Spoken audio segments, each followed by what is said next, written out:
Hi, this is János, it's Revered Audio, and I don't know what I'm going to say in this video, but the cats are just so lovely here, and I'm just filming them and just catching this moment. Look at that. Yeah, so I haven't thought about what I'm going to say, what I'm going to talk about. Maybe I could talk about void pipes. Yes, let's talk about void pipes. I had that video about the SEAS as the driver, as a potential driver for void pipes, and there were lots of really awesome comments on it and applications, thoughts. And one of the thoughts was that when we are looking at the cube audio drivers, they are just bloody expensive. And this one that I have is basically the cheapest of them, the FC8. But when you go for the higher models, it's like 5,000, 6,000 euros a pair, and it's just really expensive. But it's really a question of perspective. What are we considering expensive? Because if we want to build like speakers that you are really happy with, that can give you an experience to have joy in your life at a very high quality, then you can go for something much more easier and much more budget friendly. Like for example, here I call them the AO speakers, and this is an unknown driver. Look, I think it's probably a Zenith oval driver that I have cannibalized. I have found them on the streets, and it has no identification marks on the driver, so can't say what it is. But this little speaker, and it's reasonably small size, really tiny, it can give with me the experience, to experience a grand piano in my house in a way that I am 100% fully satisfied with. And I'm saying that coming from a background that when I grew up, we had a grand piano in our living room. So that was my sister's grand piano. And it was not just any grand piano. It was a 19th century Viennese grand piano. And I can say it had the most beautiful tone. It is just an amazing, gorgeous sound. So and also my step grandma, she had a giant Bosendorfer in her living room. So I had plenty of exposure to actually listening to piano. And I'm not just, someone who never heard the piano in his life and hear something, oh, this is awesome, and I'm just, way over the moon. No, I'm comparing it to the real deal, to years living with the real deal. And after that, these tiny speakers, they can give me that joy that the live grand piano gives me, that kind of pleasure. And however, I also shared about these speakers before, but ultimately we have a problem here because you can't find this driver. I cannot tell you like how to replicate it because we cannot get this driver. And ultimately, of course, we could drop in a different driver, but at the level that I'm operating, at the level that I'm building loudspeakers, when you put a different driver in it, it becomes a totally different loudspeaker. It's like a person. If you have a heart transplant in a person, that person will have really different approach to life. And maybe I can share. When I was in high school, one of my high school classmates, he had his best friend, and in high school that guy, he was a really rich kid. He was doing cocaine a lot and really abusing life, high speed reckless driving. And then he had a car accident, and also because of all the cocaine, his heart gave up and he had a heart transplant. So he got the heart of a monk from Sweden, a Swedish monk who deceased, and he got the Swedish monk's heart. And guys, do you know what happened when he woke up after the surgery? Eventually he became a monk. So just like as much impact as a driver has on the cabinet, it has as much impact as your heart has on your meaning of life. And while we can swap drivers, so if I'm talking about the void pipe cabinet, if I change the driver, it becomes a very different speaker. And I cannot say that it's interchangeable. Both can be fine speakers, but if you change the drivers, it's in heart, in a sense, becomes something truly different, and it will match a very different system than what your old driver has matched. It will match a very different room, and it will play very different range of music compared to a single driver. So because of that, I cannot really tell any exact recipe how to exactly replicate this loudspeaker, because it's not possible as the driver is not available. What I can share is how to replicate that kind of experience with a different driver in a different cabinet.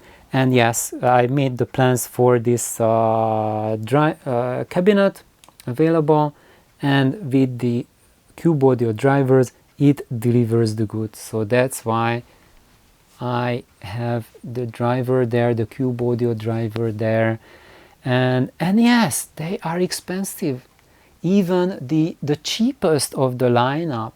But being the bottom of the lineup doesn't mean that it's a bad driver. It's a completely astonishing driver, but it's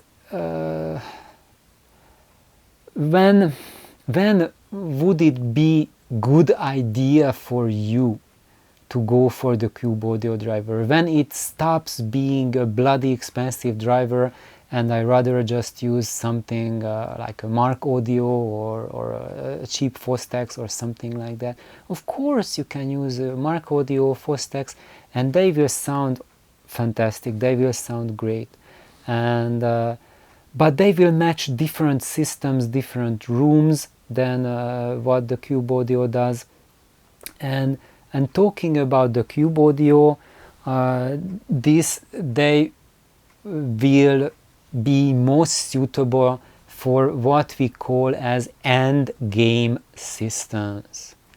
So when you have speakers like this and drivers like that, like Mark Audio or whatever, then they will work with like an introductory level to an intermediate system really well, and they will be a great bargain, great price performance ratio for that money. And there, if you use Cube Audio for that, yes, it will stick out as being more expensive than the rest of your system, and then probably maybe you could play around with something else and be on the cheaper side, and be still 80% as happy as if you have gone with the Cube Audio. But once you have a system that's like where you have spent like, let's say, $100,000 and you have optimized it to a T, when you go from this to there will be a tremendous jump. It will be freaking huge. And when you are at a level that you have like an intermediate to a fun system, then the difference between them is not so big. But when you are at that stage in your system development, that you have a system that's really optimized, you spent like 10 years fine-tuning it, and you spent like 2, 3, 10 times as much on it as you spend on your car, then yes, going for the Cube Audio will be the answer that you are looking for from loudspeakers. And then yes, even though if it's like thousands of dollars or euros per pair of drivers, it will be still a pittance, a bargain compared to those speaker choices that you have if you want to have something that complements the $100,000 optimized system. And I'm not talking now about systems that are put together by unknowing salesmen who want to fleece you for 100K. I'm talking about systems that a knowing person puts together well. And if there's such a system and the person has spent that much money on it, guys, that is just like, I can tell from experience that anytime that happens, it just blows anything out of the water that you hear in high-end shows or demos. It's just way beyond that. And when you want to go into that territory, Cube Audio drivers will take you there and they will play there. Also, what you have here with the baby, we have the visor cone. That was another comment that people say that, oh, what's the problem with the visor cone? How can we get rid of it? Do I use DSP? Do I use a bigger size loudspeaker? If I go for the bigger Cube Audio, then the visor cone, is it going to be as good, or do I need to put EQ on the loudspeaker? And about the EQ, I would say that what I do is that I try to avoid EQ at all costs, electronic EQ.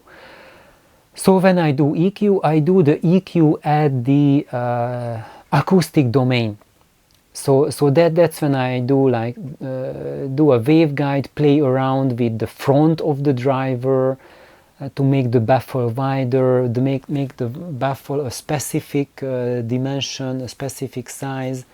And that's the most natural way that is least offensive to the flow of the music, because when we look at those parameters, what people generally look at just at the frequency range, frequency and phase domain, that doesn't tell the whole story. That just tells one aspect of the story.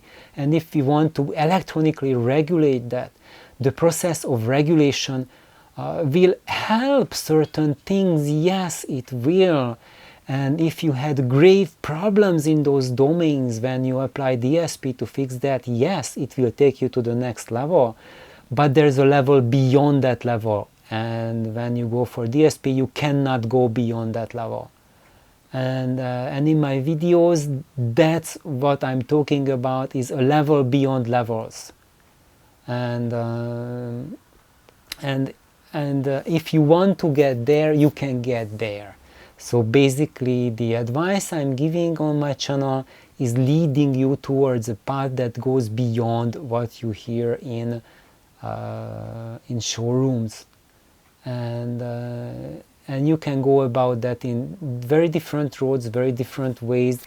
And of course, there's like lots of aspects of sound and sound reproduction. And you have to pick what is most important for you. For me, the most important is non-mechanical sound, where where the equipment does not intrude into your listening experience, but it stays as a natural experience. And to me, music reproduction is really to have that kind of experience as I have when I'm listening to live music. And when I'm listening to live music or recorded music, doesn't matter. For me, I'm not looking for like some sort of platonistic, idealistic perfection idea, but I want both of them to work in a way that allows me to connect to the musician, to connect to the music, so I get all of the information, all of the inspiration, all of the healing power, all of the harmony, all of the energy transmitted to me that is in the music. And yes, as you have experienced probably yourself, this is not always happening with live music at all. So there's like, if you go to 10 concerts, probably 8 concerts of that are going to be really crappy, and you won't be able to connect to the musician. It will be annoying, there will be acoustic problems, and I think you will not have a better success rate of having a pleasurable and fulfilling acoustical experience with an ordinary live concert compared to having listening to recordings on your audio gear. And but when you have an amazing experience, you want to be able to connect to it, and whether that's live, whether it's recorded, to me that doesn't matter. And of course, it won't turn a crappy recording into an outstanding recording. So if you have a really good system that has the potential to transmit the finer layers of music, it doesn't mean that it will transform a recording that does not have on any of it. It won't start generating that. That would be AI altering the music and putting in aspects that were not before. We don't have that sort of technology yet. But what you have is that when you have a holistic, a holistic system, that then it can transmit the final layers of that music when it's there. And I think that's when you have, when you add DSP into the mix, when you add equalization, electronic or passive equalization, then it's taking away from those fine layers from the music. So thank you guys for tuning in. Thank you, Kintaro. Thank you, Machiko, for sharing your slumber time with us, and have an awesome, astounding day.